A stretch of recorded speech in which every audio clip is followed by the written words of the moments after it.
Assalamualaikum warahmatullahi taala wabarakatuh. Bismillahirrahmanirrahim. Alhamdulillah wassalatu wassalamu ala Rasulillah wa ala alihi wa man tabi'ahu wa nasahu wa wala. Allahumma shalli ala sayyidina Muhammad wa ala ali Muhammad. Amma ba'd. Pengurusi dan seluruh yang kuasa yang jamaah muslimin muslimat, mukminin wal mukminat, para hamba Allah. Alhamdulillah, kita bersyukur pada kali ini kita dapat bersama dengan Ramadan, di mana kata hari adalah hari yang kelima. Mudah-mudahan Ramadan pada kali ini memberikan kelebihan kepada kita untuk mencari ganjaran dan kelebihan yang ada dalam bulan Ramadan yang disediakan oleh Allah Subhanahu wa taala. Jadi saya rasa tuan-tuan pun dah dengar tentang malam tentang cerita kelebihan Ramadan. Ya, daripada malam awal maklumatnya semuanya menyentuh tentang rokok, kan? Di malam ni insya-Allah kita tak tentu tentang rokok lah. Ada maklumat tadi. Yang malam kita tentang rokok. Semua berhenti rokok. Jadi tuan-tuan sekalian, kita berhadapan pada setiap tahun, bahkan tahun ini lebih dahsyat. Satu suasana bagaimana ibadah dalam bulan Ramadan ini masih lagi belum selesai di kalangan umat Islam. Kalau tuan-tuan tengok, masih ada di sana arahan-arahan yang dikeluarkan yang kadang-kadang tuan-tuan, kalau kita fikirkan lagi, ianya tidak ada sama. Contohnya lah, solat tarawih. Solat tarawih itu sunat, ya, kan? Dia takkan jadi wajib. Tuan-tuan buat mana? Takkan jadi wajib. Tapi kalau daripada dulu diperselisihkan sampai sekarang, karena ketua umat Islam ini masih lagi berada di dalam perangkap musuh pasang benda ni, supaya kita masih lagi berbalang bertelagak isu perkara-perkara yang seperti ini, sehingga kita melupakan perkara-perkara asas. Persoalan 20 ke 8 tak selesai, ada dulu. Dan kan kedua-duanya itu ada nas, adanya tadi. Yang penting ialah benda sunat namanya. Lepas itu terpulanglah bagaimana kaedah kita nak buat 8 ke 20 ke. Yang penting ialah kita menghidupkan bulan Ramadan, menghidupkan Ramadan. Lepas itu kalau tuan-tuan cari tentang dalil salat tarawih di mana ada, kita disebut secara jelas salat tarawih begini-begini. Dia panggil qiyam Ramadan. Baik pertama bagi kita SAW, bagi kita sendiri pun buat dalam rumah, buat dalam masjid, dia tak nak difardukan, takut membebankan umatnya. Zaman Sayyidina Umar inilah yang disatukan. Beliau umat Islam buat berkelompok-kelompok, jadi disatukan. Kemudian timbullah selepas itu 20 adanya selawat, dan tarawih asalnya adalah sembahyang rehat. Jadi macam kita tadi kan 4 rakaat kita rehat, kita isi dengan tazkirah, apa masalah? Ataupun yang selepas 8 rakaat pun tak ada masalah. Yang penting kita isi. Kenapa kita nak wajibkan benda yang sunat? Kan? Apa-apa dia kesan, saya tengok ialah kesan. Ada tuan-tuan tak tahu, tuan-tuan ada di sana masjid, masuk dalam masjid kunci. Bukan dia tak boleh masuk, tak boleh keluar. Kena buat dulu. Jadi orang dah buat 8 tu tak boleh, dah bergaduh di pintu. Jadi SOP ni pun satu masalah tak? Jadi di kalangan jantan puasa, masjid lah biasanya yang berlebih-lebihan. Berarti dia kata bila disandarkan kepada bukan ahli, tunggulah saat kehancuran. Jadi macam ni. Ada masjid tu dah ditutup air. Sampai orang nak berak tak ada air. Lepas tu berak sini tu. Apa tujuan tak nak bagi orang masuk? Ada masjid baru ni Jumaat lepas, tak bawa sejadah ni, kena balik. Tak bawa emas ni tak boleh masuk. Bagi kompon macam ni daging korban.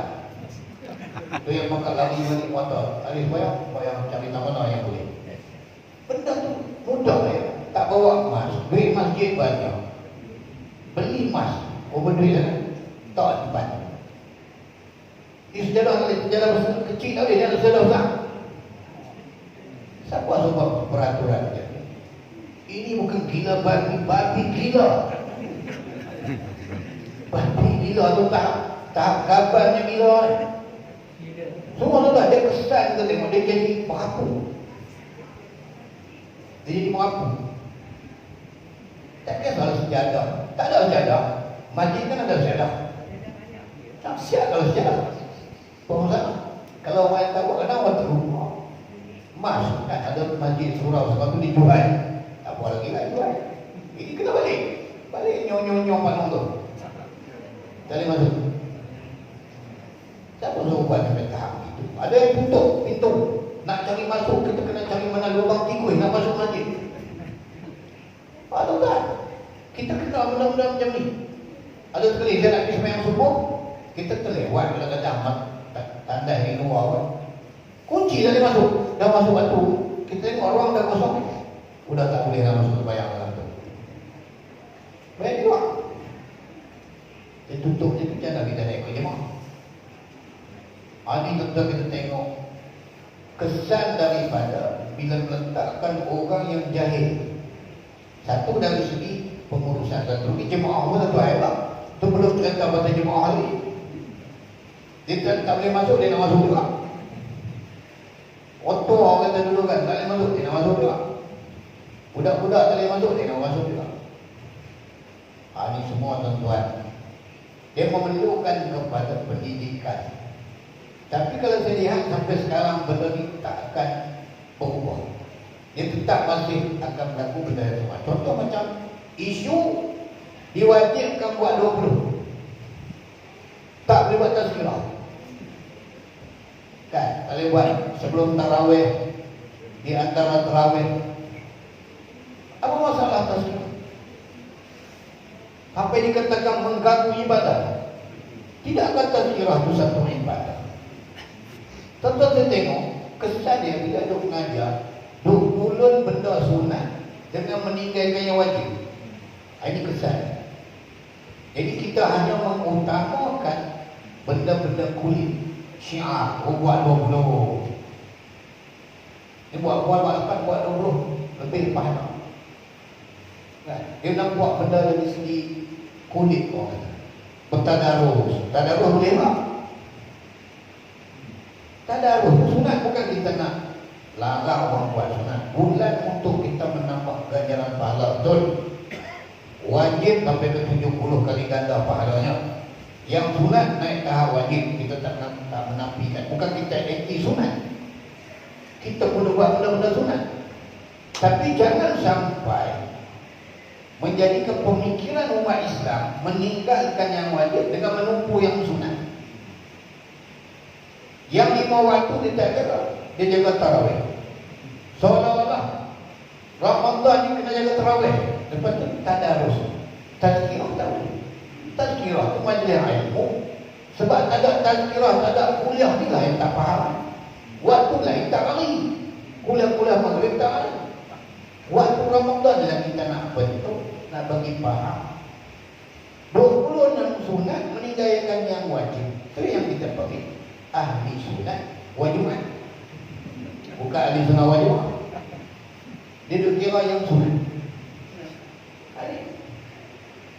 Tapi tak boleh. Apa salah tazkirah? Oh, kerana dia ada takut unsur politik.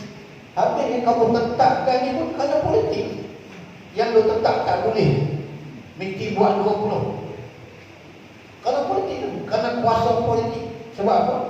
Nak pertahankan fahaman tu. Kita nak ubah fahaman ni. Kesan yang saya sebut tuan-tuan, kesan apabila kita menumpukan benda yang sunat, meninggalkan yang wajib, maka secara keseluruhan dia, umat Islam dia hanya akan fokus benda-benda ibadah yang tertentu dan meninggalkan ibadah yang tertentu juga. Bahkan lebih malang, dia hanya nampak ibadah ni dalam perkara khususiah. Ada benda di sana yang kita nampak bukan satu ibadah.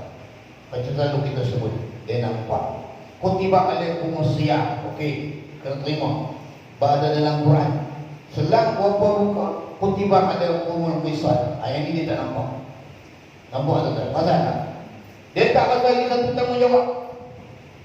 Sedangkan kutiba alaikumul qisas, kutiba alaikumus siyam, lafaz yang sama daripada Allah yang sama, berada dalam Quran yang sama, hukumnya sama. Tapi kenapa orang Islam memilih-milih? Kerana ngikut selera dia. Dia nak kutiba alaikumus siyam, okey kita pulang. Kutiba alaikumus qisas, lempak masuk kantong siapa. Wa aqimus salata wa ataiz zakah. Okey, yang ini kita terima. Wa anihkum bainahum bima anzalallah, kita campak dalam tongsa. Tak pasal mana itu kan? Sebab apa? Kita tak pasal sebab kita ada buat amal tadi. Sembahyang, puasa, zakat, haji kita dah buat. Dan kita masuk Islam dah kita ni. Apa-apa kita tambah tarawih 20 rakaat, tadarus orang 30 juzuk sebulan kita. Bukan lagi 30 juzuk lah, 90 juzuk 3 kali khatam. Ulang balik. Tak salah. Ingat benda ni. Benda tu nasi tambah. Sunat ni nasi tambah. Kalau duk balah ni, macam berlaku zaman Hasan bin Banna, dah berlaku dah 20 ke 8, 20 ke 8, tinggal tu. Tutup masjid sudah, balik buat doa. Menjaga ukhuwah Islamiah itu lebih wajib daripada berbuat benda-benda yang boleh menimbulkan perbalahan. Tuan-tuan, kita dilarikan dalam perkara yang sebenar. Fokus kita ni dah lari. Kita hanya nampak hari ini ibadah itu tarawih. Bila Ramadan tarawih, tadarus. Tadarus, tarawih. Sedangkan untuk memahami agama ni mesti kita belajar. Mesti ada majlis ilmu, majlis tazkirah. Bacalah malam Jumaat. Berapa lama kita nak buang khurafat? Malam Jumaat mesti baca Yasin. Oh, jangan tengah tempat. Dia tetap kalau kita tak baca Yasin. Sedangkan lebih aula, lebih penting mentafsirkan surah Yasin.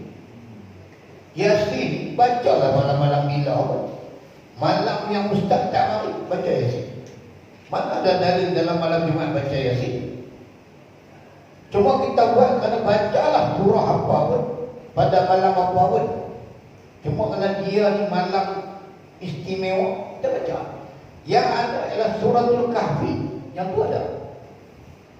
Tapi punya ta'asub, yang tu kita dengan ta'asub ekstrim. Bila kita menaktikkan kena buat, ayat tu yang salah. Sedangkan yang utama ialah mengaji.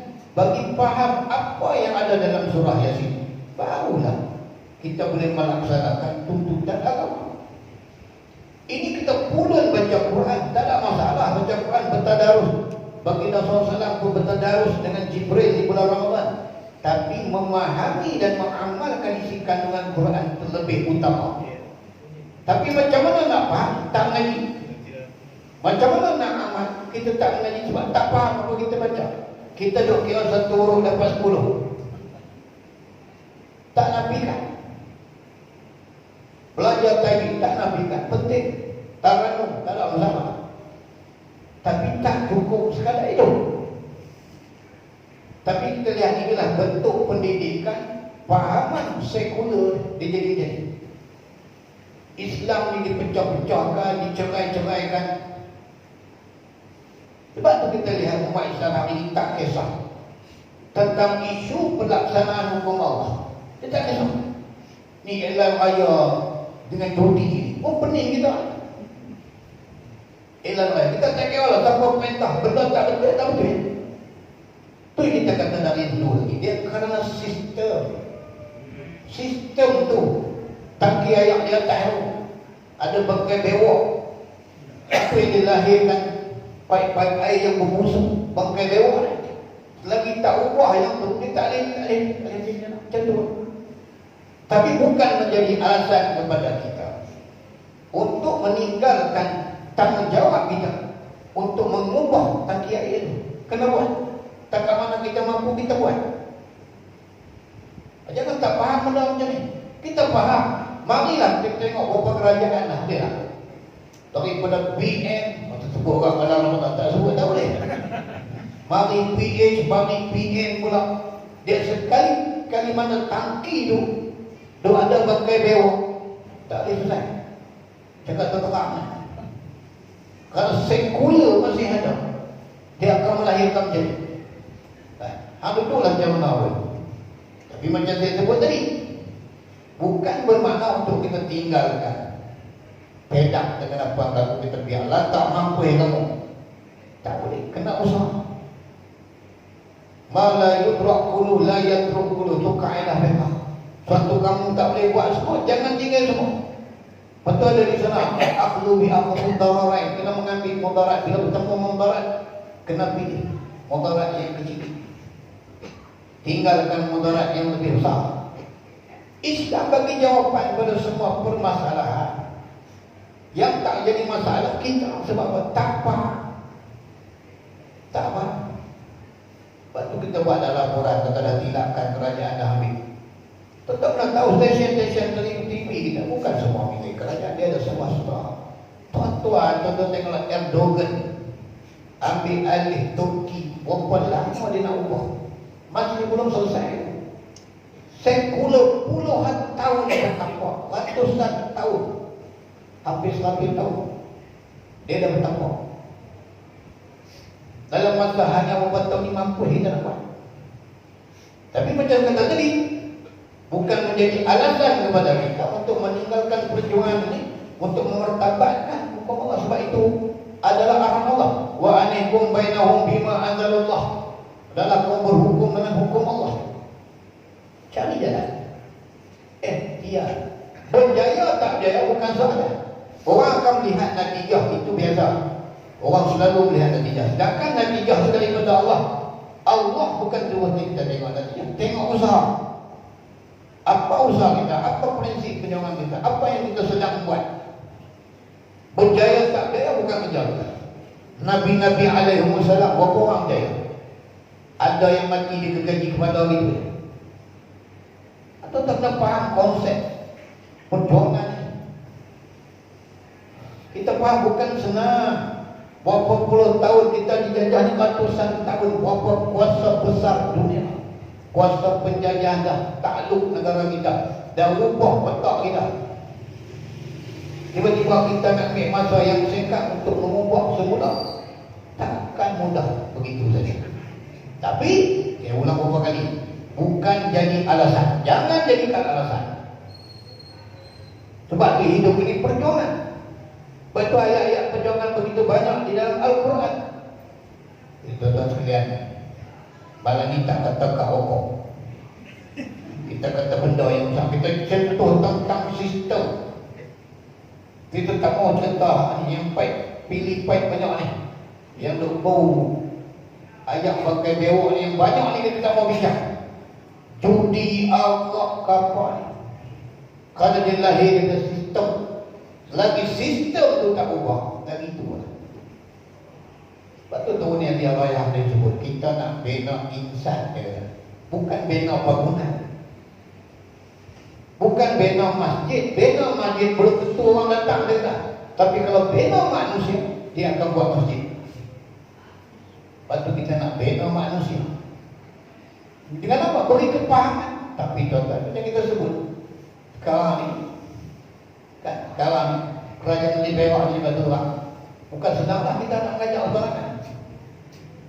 Tahu dia tak buatlah sekatan-sekatan, halangan-halangan. Sebab apa? Kerana politik. Tapi macam lagi, beberapa kali sebut, bukan menjadi alasan. Jangan jadi alasan. Ini cabaran biasa. Yang mana kepimpinan parti Islam mana boleh ceramah-ceramah. Sebab dia kata orang politik. Dengan mereka lah menggunakan kuasa politik atas nama sultan, atas nama ini majlis agama. Dia guna kuasa. Ini yang kita bimbang tuan-tuan. Bila ma'ruf dihalang, sukar kita nampak. Tapi bila mungkar berdosa, tunggu saat kehancuran. Itu kata tuan-tuan, benda ni bukan mudah. Kita pun faham dah resiko yang kita tahu. Sebab kita baca Quran, baca hadis Nabi. Inilah risiko perjuangan. Zaman Nabi begitu keadaannya, zaman sahabat, zaman tabi, zaman kita, dia berubah-ubah. Tapi nama saja bila kita beriman, kita akan berdepan dengan halangan-halangan. Tapi macam kita sebut, saya sebut banyak kali, jangan jadikan alasan. Itu bukan alasan. Bahkan ini makin menguatkan azam kita, tekad kita. Karena ganjaran pahala yang Allah Ta'ala tawarkan kepada kita. Kita kena teruskan kerja kita tuan-tuan sebagai khalifah. Iqamatuddin wa siyasatud dunya bih. Tegakkan agama, takbir dunia dengan agama. Macam mana halangan yang kita akan berhadapan dengannya, itu kita akan hadapi. Tak kisah berjaya tak berjaya, itu bukan soal. Yang penting kita kena buat. Besok Allah Ta'ala bukan tanya berjaya tak ada. Dia tanya kita, kamu buat ataupun tak buat. Itu saja. Maka kita kena teruskan. Jadi tuan-tuan, dengan apa yang berlaku akan terus menguatkan tekad dan semangat kita, InsyaAllah. Dengan sokongan dan dukungan tuan-tuan sekalian, kita akan teruskan kerja-kerja dakwah ini sekadar mampu. Ada tuan-tuan sempat dia buat sebelum iftar macam Taman Meru Dobi. Dia buat 8 kau. Kalau nak buat 20 kata. Tak mau nak pasal begini. Buat sebelum iftar 30 minit bantai. Ada yang buat selepas iftar, lepas maghrib. Bergantung cari jalan. Kuliah subuh ada yang terus buat setiap hari. Taman hiburan Batu Lima, kuliah subuh setiap hari. Ganti tazkirah. Mana kita jangan hentikan usaha dakwah. Kalau kita henti, kita tunduk, kita stop tuan-tuan, syaitan iblis bertepuk tangan kerana kita gagal, kerana kita mengalah. Kita kena teruskan. Anggap ini ujian kecil kepada kita. Baik Allah Ta'ala nak memantang kita untuk kita lebih hebat dan akan mampu, akan diberi ujian yang lebih besar pada masa yang akan datang. Jadi tuan-tuan sekalian, itulah tazkirah dan peringatan kita. Mudah-mudahan ianya memberi pengajaran dan manfaat kita bersama, seperti mana firman Allah Ta'ala, fadzakir fa inna dzikra tanfa'ul mu'minin. Berilah peringatan, dan peringatan itu bermanfaat bagi orang-orang yang beriman. Wallahu a'lam. InsyaAllah kita jumpa lagi pada pengajian kita yang akan datang, InsyaAllah. A'udzubillahi minasyaitonir rajim. Bismillahirrahmanirrahim. Alhamdulillah wassalatu wassalamu ala Rasulillah wa ala alihi wa man tabi'a wa nasarahu wa wala. Allah faqihna fid-din wa 'allimna at-ta'wil. Allahumma ij'al jam'ana hadha jam'an marhuma wa tafarruquna min ba'di tafarruqan ma'suma. Allahumma inna nas'aluka ridhaka wal jannah wa na'udzubika min sakhatika wan nar. Allahumma innaka 'afuwun karim tuhibbul 'afwa fa'fu 'anna wa 'an walidina wa والمسلمات برحمتك يا ارحم الراحمين. اللهم انا نعوذ بك من البرص والجنون والجزام بسيء الاسقام. اللهم ادفع عنا البلاء والوباء والسيء